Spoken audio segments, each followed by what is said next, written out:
అందరికీ నమస్తే, welcome to ఆనోస్ kitchen. ఈరోజు టమాటా కొత్తిమీర చట్నీ తయారు చేసే విధానం షేర్ చేయబోతున్నాను. ఇది బ్రేక్ఫాస్ట్లోకి అండ్ రైస్లో కూడా బాగుంటుందండి. ముందుగా ఇక్కడ నేను ప్యాన్లో పల్లీలు వేసి టమాటా చట్నీ చేయడం వల్ల చాలా ఉంది. ఈ పల్లీలు బదులు మీరు నువ్వులు కూడా యాడ్ చేసుకోవచ్చండి.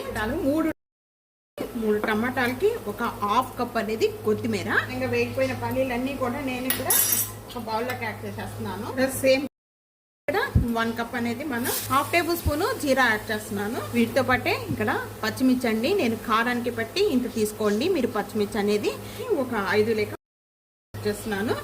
అలాగే ఇక్కడ కొద్దిగా చింతపండు, మొత్తం కూడా కొత్తిమీర తీసుకున్నా. ఈ కొత్తిమీర కూడా యాడ్ తీసుకుందాం. మీడియం ఫ్లేమ్లో పెట్టేసేసి ఉంచేద్దామండి.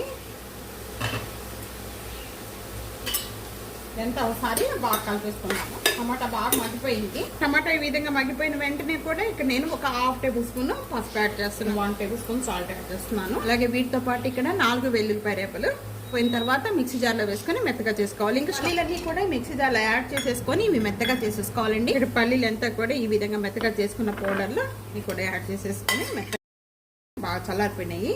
వేడి మీద అనేది యాడ్ చేసుకోవద్దండి. మెత్తగా చేసుకున్న చట్నీ అంతా కూడా ఒక బౌల్లోకి యాడ్ చేసేస్తాను. 1 టేబుల్ స్పూన్ ఆయిల్ యాడ్ చేస్తున్నాను.